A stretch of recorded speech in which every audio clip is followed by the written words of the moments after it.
Hi everyone, this is Dr. Madhupala Roy Chaudhary and I teach in the Department of Ancient Indian History and Culture, Calcutta University. And today I'm going to talk on recreating Bharut, Cunningham, Buddhism and the Archaeological Gallery in the Indian Museum. While doing so, I'll begin by referring to one of the earliest reports drawn on the nature of the museum world in colonial India by Sir Sidney Markham and Harold Hargreaves in 1936, where they had pointed out the predominantly archaeological orientation of museum making in the colonial period. Now, the Indian Museum also displayed similar preoccupations from the early part of the 20th century. Certainly, the Indian Museum was a multi-purpose museum, displaying artifacts ranging from botanical, zoological, geological specimens to ethnological and archaeological objects.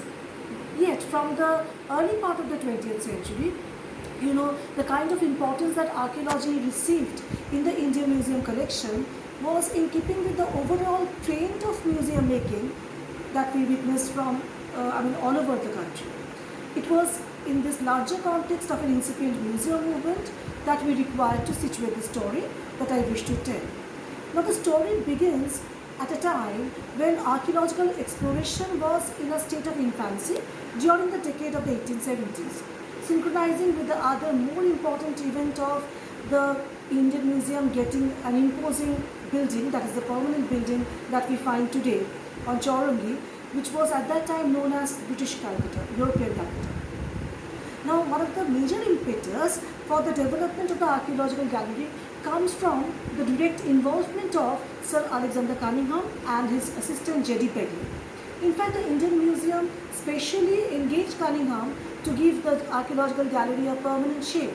And in 1878, he provided a blueprint for the permanent exhibition of the numerous Buddhist relics that the archaeological survey had gathered from the northwestern provinces.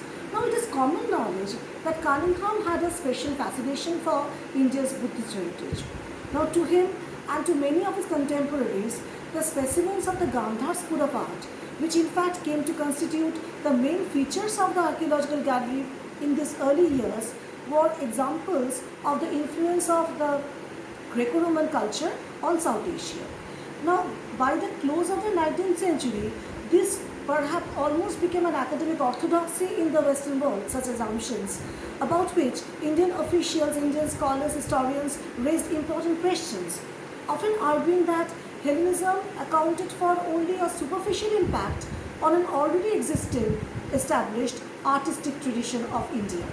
Now, I want to say that in the early years, when the Indian Museum's archaeological gallery was being given a permanent shape by Sir Alexander Cunningham, such assumptions about India's Buddhist history certainly came into play.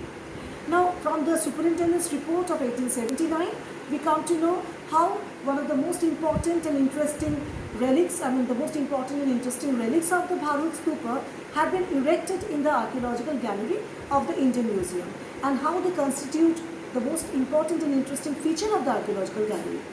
Now, it is important for me to mention that the entire credit of excavation of the Bharut railing goes to Alexander Cunningham and his team.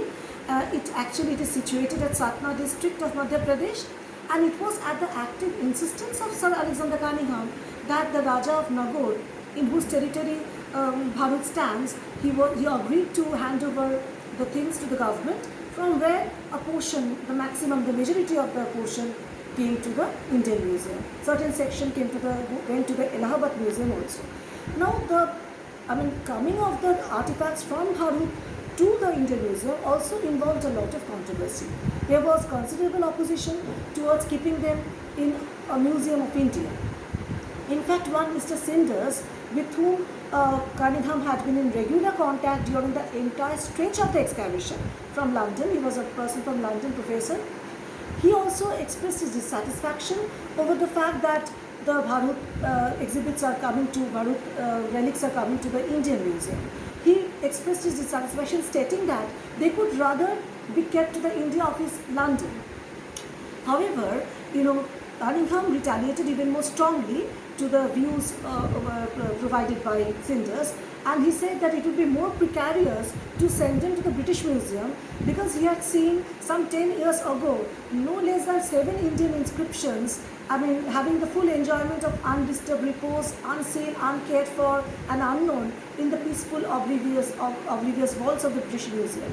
So such claims and counterclaims and such protracted haggling over artifacts nonetheless constitute one of the major aspects of museum making towards the end of the 19th and the early part of the 20th century. Bharut exhibits included a lot of things. We find the images of religious persons, royal persons, superhuman beings, normal human beings, trees, plants, animals, etc. And the various sculpted scenes, and we have Jataka stories, we have numerous miscellaneous sculpted and non-sculpted miscellaneous things, and the Buddha was depicted here by way of symbol, either by a throne or by the Bodhi tree. And what I wanted to emphasize, that when we look at the arrangement of the archaeological gallery of the Indian Museum, we can understand the way it was arranged in accordance with the usual mindset of the archaeologists and the museum makers, who were to a large extent influenced by the Buddhist heritage of the country, and they wanted to expose how the Indian heritage owed its origin, or it owed to a great extent to the Buddhist heritage. So now from this brief resume, few points regarding the complex relationship between archaeological knowledge, drive for collection, and definition of cultural heritage emerge. In the first place, one can make the point that museum practices were inspired by a varied number of ideological biases or ideological issues.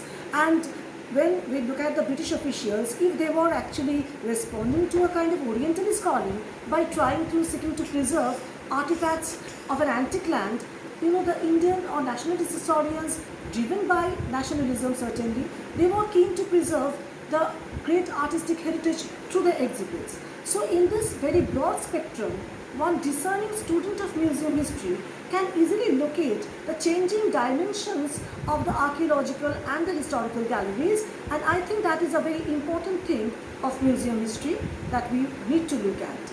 Thank you so much.